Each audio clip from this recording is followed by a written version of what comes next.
Welcome back to Mayo Clinic Radio. I'm Dr. Tom Shives. And I'm Tracy McCrae. Tracy, the brachial plexus is a network of nerves that sends signals from your spinal cord down to your shoulder, your arm, and your hand. Sounds important. Yeah, well, it is. It's critical, as a matter of fact. A brachial plexus injury occurs when these nerves are stretched or compressed, or in the most serious cases, they're actually ripped apart or torn away from the spinal cord. Oh my goodness. Here to discuss diagnosis and treatment for brachial plexus injuries is Mayo Clinic orthopedic surgeon Dr. Alex Shin. Welcome to the program, Dr. Shin. It's nice to meet you. It's absolutely a pleasure to be here.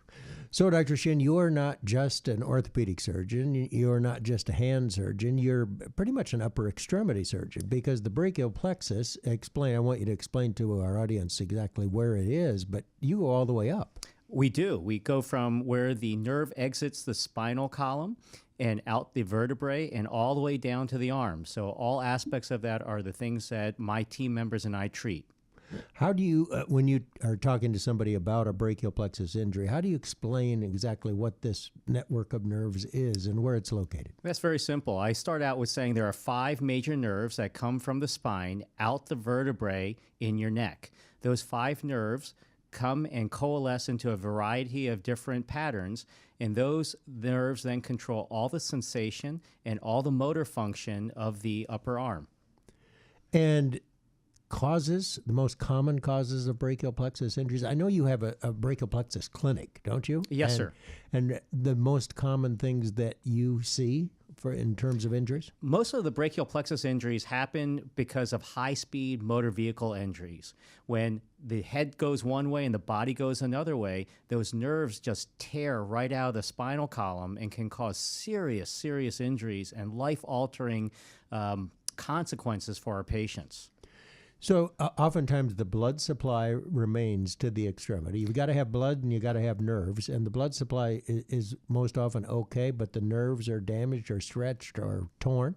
Yes, and one of my colleagues says it's almost like pulling a radish out of the garden. And when you pull that nerve out of the neck, all the little rootlets that live in the spinal cord come out with that nerve. And in terms of blood supply, about 10 to 15% of patients will lose their blood supply to the arm and need an emergent surgery just to restore the blood supply so the arm lives. Well, if you go along with the radish analogy, then you really can't put the radish back in the ground and have it not look like it looked like before. So can you restore a brachial plexus injury? Yeah, absolutely. What you say is absolutely true. You can't take that radish and stuff it back in. Just like the old telephone cables, once you rip it out of a wall, you can't stick those telephone wires back in the wall and expect things to work normally. So there has to be a way to restore function. If it's ripped out of the wall or out of the spinal cord, what we do is a surgery called nerve transfers. So we take existing nerves that work, and we transfer them to more important nerves and muscles that we need to get function of. So there are certain things, certain functions that are more important in terms of function than others. Absolutely, Tom. For example, elbow bending, just being able to bend your elbow is so important. If you add to elbow bending a little bit of shoulder function, especially external rotation to get the arm off the abdomen and a little forward flexion, you could do a lot with that arm compared to a complete paralyzed upper extremity. So you're really not trying to get it all back. You're trying to do the best you can to restore as much function as possible. Yes, I call it nerve economics. The more nerve resources or nerve fibers you have available to use, the more things you get back. So if you don't have a lot of nerve resources, like all your nerves are torn out of the spinal cord, you can't do much. But if you have nerves that are partially attached to your spinal cord, you can use those as nerve sources to get better function of the upper extremity. So as you were saying earlier, the nerves, if they get stretched out, if they get kind of pulled out of that area, they don't go back? They're not pliable in that way? Yes, it's almost like a piece of taffy. So when you pull them apart, you get that long stretched segmental damage, and it doesn't spring back like a rubber band. So I tell people that are our patients, there are 3 flavors of injuries. One is where the nerve is ripped out of the spinal cord like a radish. You can't fix those. You can't put them back into the spinal cord. The second type of injury is where they're torn outside of the spinal cord, just like a rubber band is being pulled really fast and it just snaps. In those cases, the nerve is still attached to the spinal cord, so you could use that as a source of nerve fibers to reconstruct function. The third type is that taffy that kind of pulls, and you may have some fibers still working or all of them not working. And in those cases, we could divide out or remove the injured segment and nerve graft that to get better function. You just take the overly stretched piece and put the ends back in together? Well, we take the stretched piece out until we see good nerve on both sides, Okay. and then we borrow a nerve from the lower extremity, typically a nerve called the sural nerve, which gives you sensation on the outside of the foot, and we borrow that small little nerve and we cut it into various segments to equal the diameter of the injured nerve, and we use microsurgery to connect the ends. So you can use some donated from other place in the body, as long as it's not pulled out of the spinal cord. If that happens, there's no fixing that. Absolutely, that is right on. What can we? Are we going to be able to fix that someday? I hope we're able to. We're doing some research on how stem cells affect recovery, and that's a big hot topic in our world, but still not ready for prime time. So this is not easy surgery. So, for example, tell us, you say you do it through the microscope, right? That's correct. And how many hours would it take you to put even a partially torn brachial plexus back together, or even a nerve graft? A partially torn brachial plexus, also known as an upper trunk injury, can take 3 to 4 hours to repair or do nerve transfers for. A patient with all 5 nerves completely avulsed or ripped out of the spinal cord may take up to 12 to 14 hours or sometimes longer, depending on what type of surgery is done. But you have to have a little bit of a stump left coming out of the spinal cord, or you can't do it. That's correct. We have to prove that that stump is still attached to the spinal cord, and we use intraoperative testing for that. And how do you figure out beforehand? I suppose you can tell from the clinical exams the exact sort of what's wrong, but how do you define it? How do you define exactly what's wrong before you go in there? How do you tell the radish hasn't been pulled too far out? Yeah, that's a super question. And I think the best way to explain that is we use various modalities. Our clinical exam can give us some guidance to whether they're ripped out or not.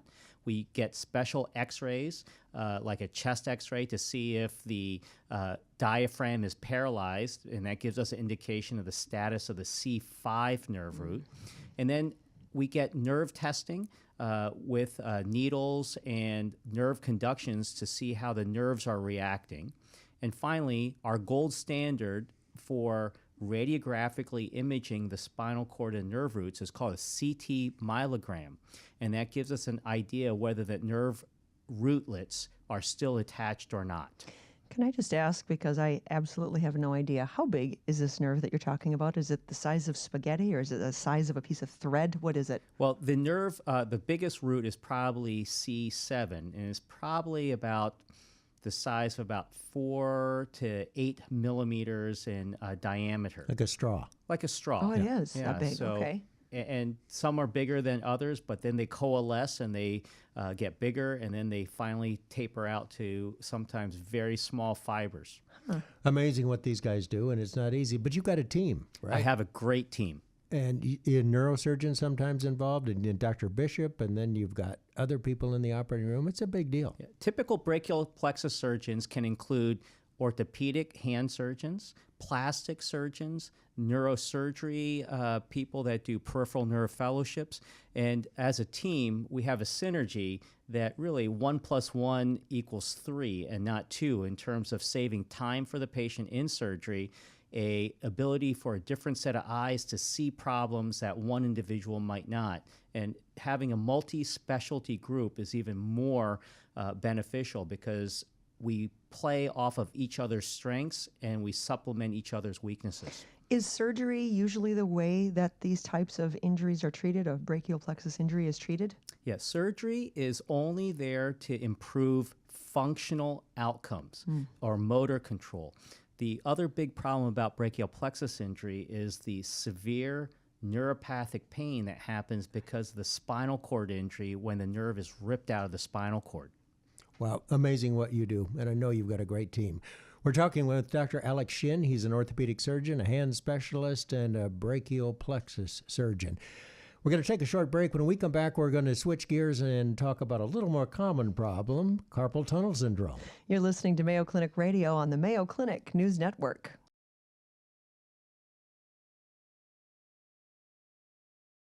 Welcome back to Mayo Clinic Radio. I'm Dr. Tom Shives. And I'm Tracy McCray. We're visiting with orthopedic surgeon and hand specialist Dr. Alex Shin. We've covered the brachial plexus and all that can be done for the severe brachial plexus injuries that unfortunately are out there most commonly following a bad traffic accident.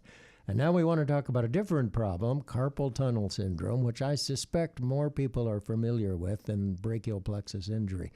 Dr. Shin, tell us symptoms.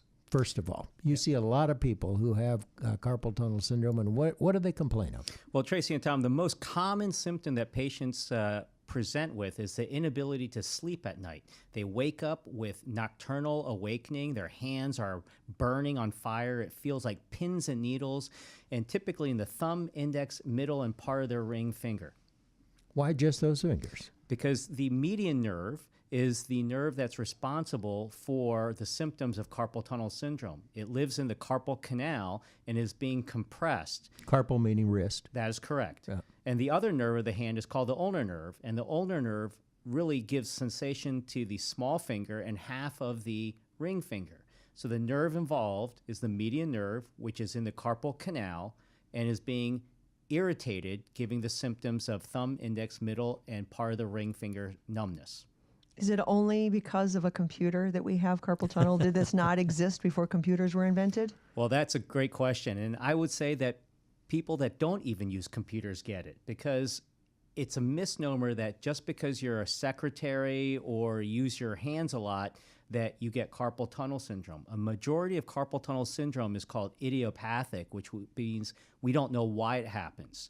Some people get carpal tunnel syndrome because they have other disease processes like diabetes or hyper or hypothyroidism, which fills the canal up with extra material. But in the most cases, people just get it de novo. Are there? Wait a second.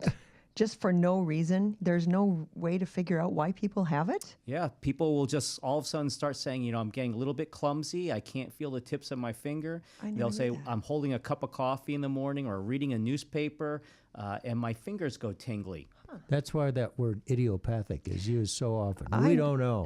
That's not good. I always thought it was because of computers or because of repetitive use, like if you do the same job on an assembly line or something all the time. Well, while those may be contributing factors, people that don't do those things often get carpal tunnel syndrome as well. I hate it when we don't know why. It's exactly like somebody who's completely sedentary, their knee or their hip joint wears out, and there's no good explanation for that as compared to the person who's done hard labor all their life and their knee and hip joint don't wear out. So there's a lot of things we still don't understand. Yeah, absolutely.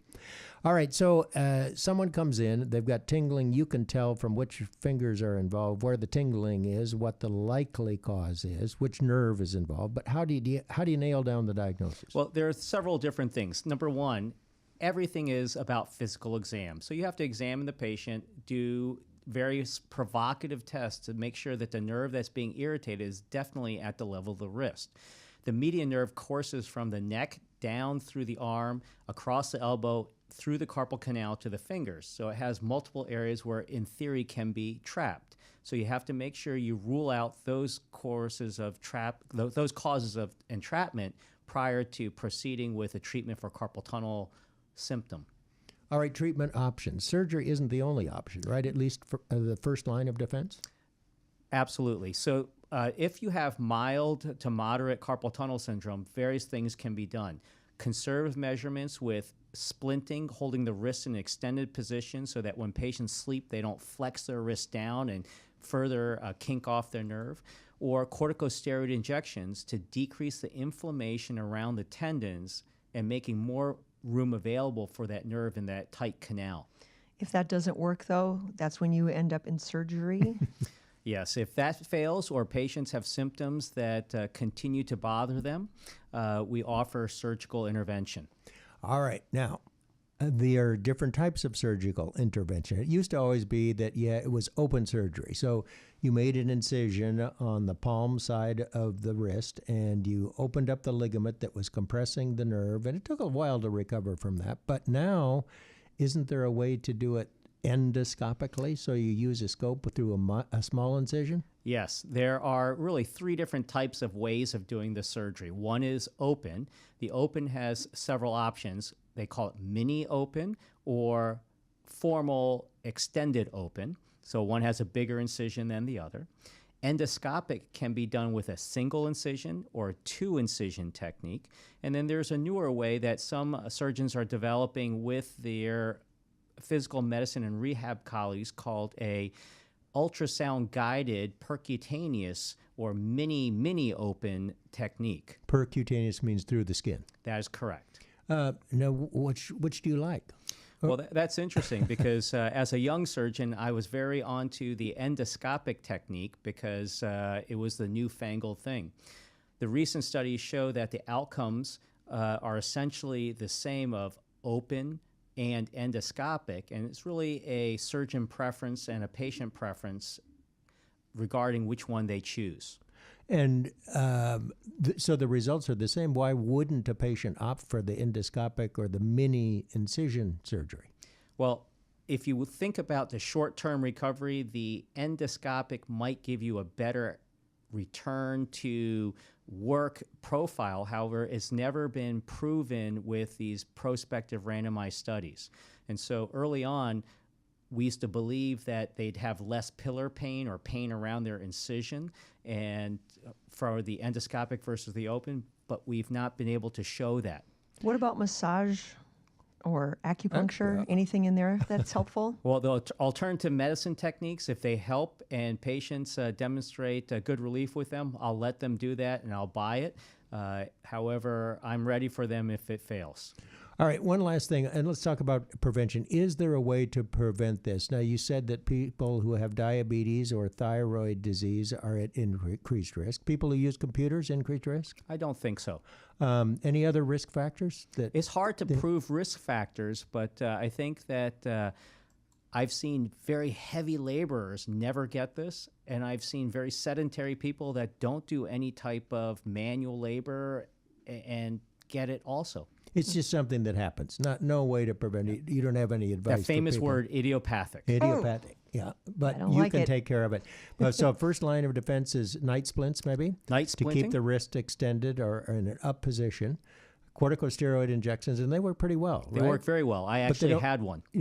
But it only worked for... about a year. About a year. And then you had the surgery, didn't you? I did. We won't even ask you who did. Did you do your own surgery? It would be very difficult. I chose my best friend. All right, Dr. Alex Shin. Any other questions, Tracy? We're out of time. All right. We've covered brachial plexus, carpal tunnel syndrome with orthopedic surgeon, hand specialist, Dr. Alex Shin. Great to see you, as always. Great to have you on the program. Thank you. Thank you very much.